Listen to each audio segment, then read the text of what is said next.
In a small, God-forsaken town called Cichowole, at the end of a winding, neglected street, there stood a house.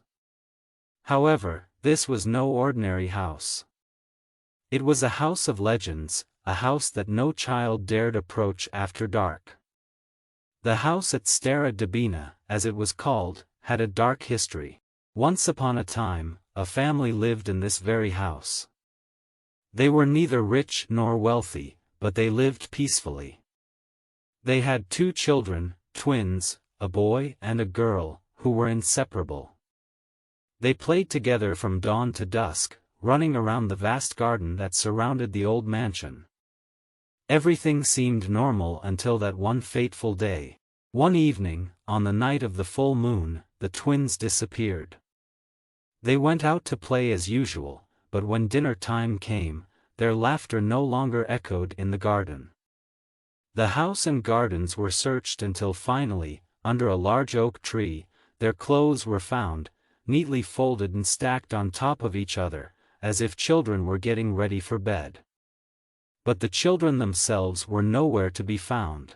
The police searched the forests, neighbors combed the fields, but there was no trace of where the children might have gone.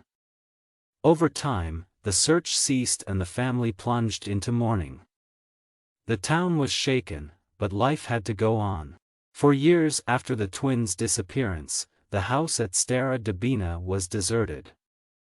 The children's parents died, unable to cope with the pain, and the house was abandoned and began to fall into ruin.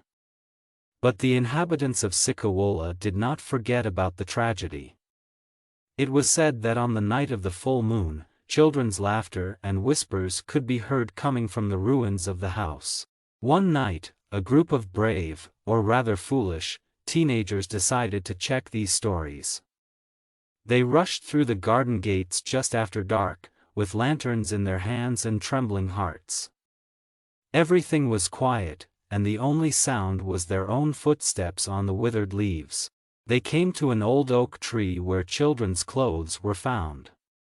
There was something disturbing in the air. A thick fog began to swirl around their legs.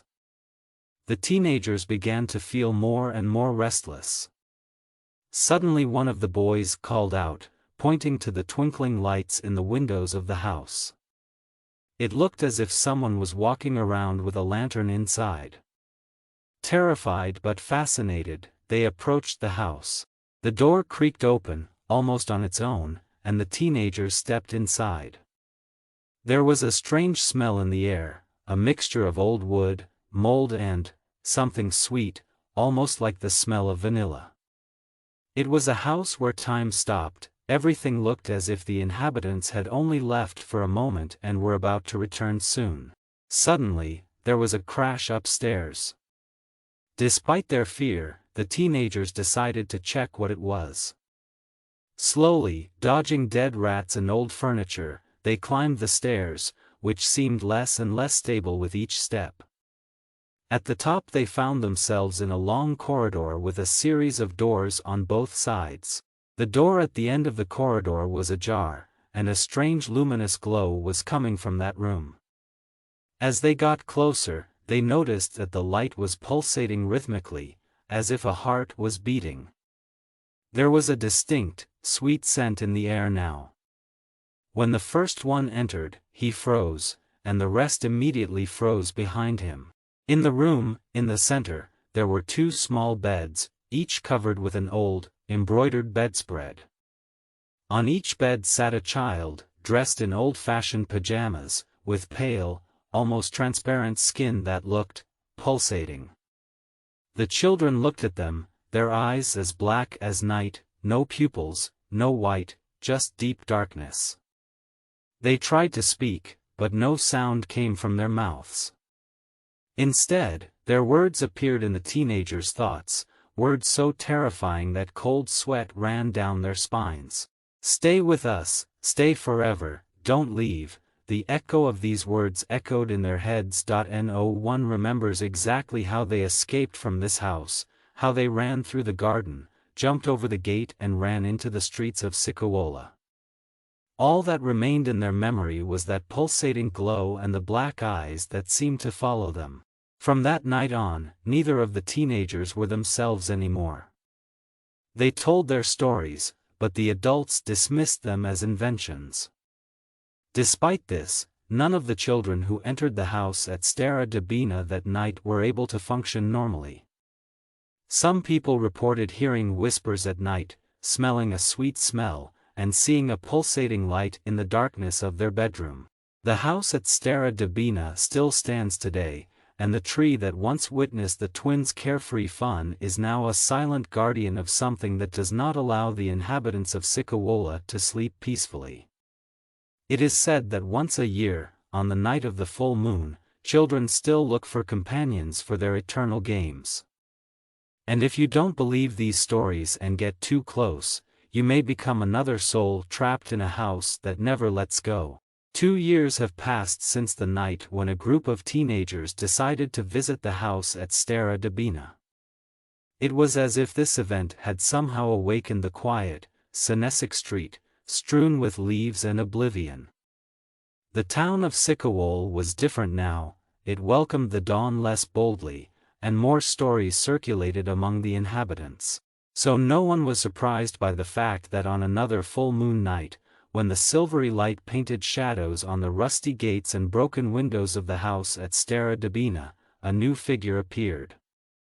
It was a girl named Victoria, extremely brave and curious, whose older brother was one of the teenagers who visited the house 2 years earlier. Victoria had been fascinated by the house and its legends for as long as she could remember. She often wondered about the fate of the twins and the secrets that the ruined walls might hide.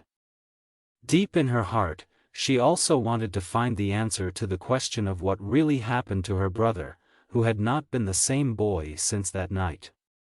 He suffered from nightmares, spoke vaguely of children whispering in the dark, and what he called the eternal child.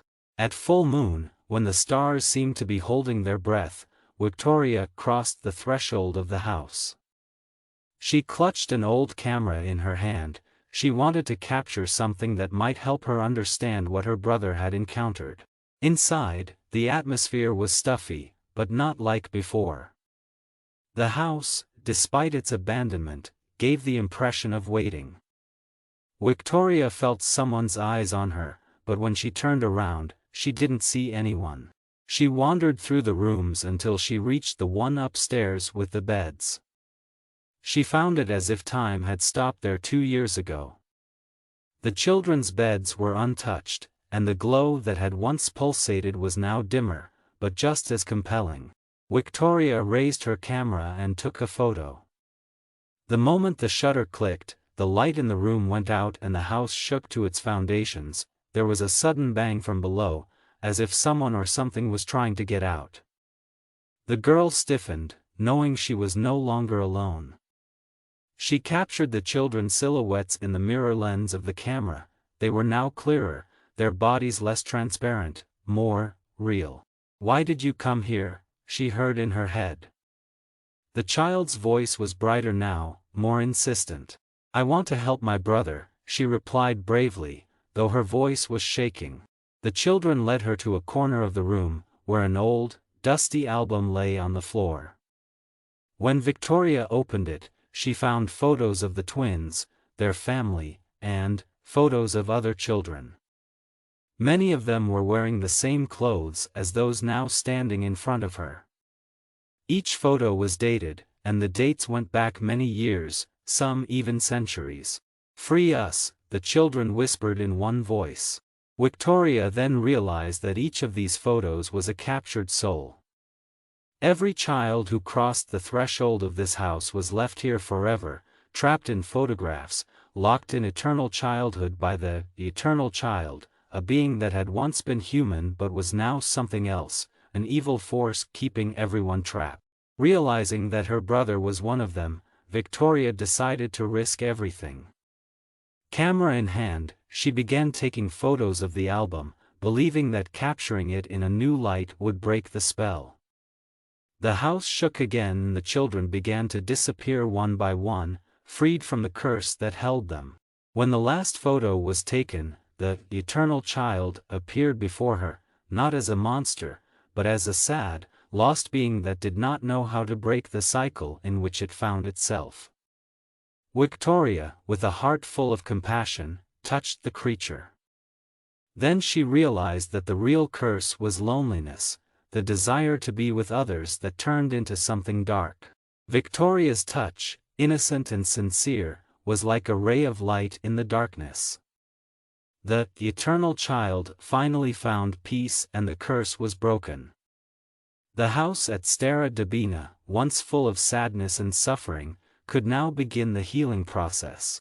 Victoria returned home, and her brother, for the first time in 2 years, woke up with a smile on his face. The story of the house at Stara Dubina changed from a warning to a legend of courage and deliverance, and Victoria was now part of Cichowole's history, as the one who broke the cycle of fear and gave hope to those touched by darkness.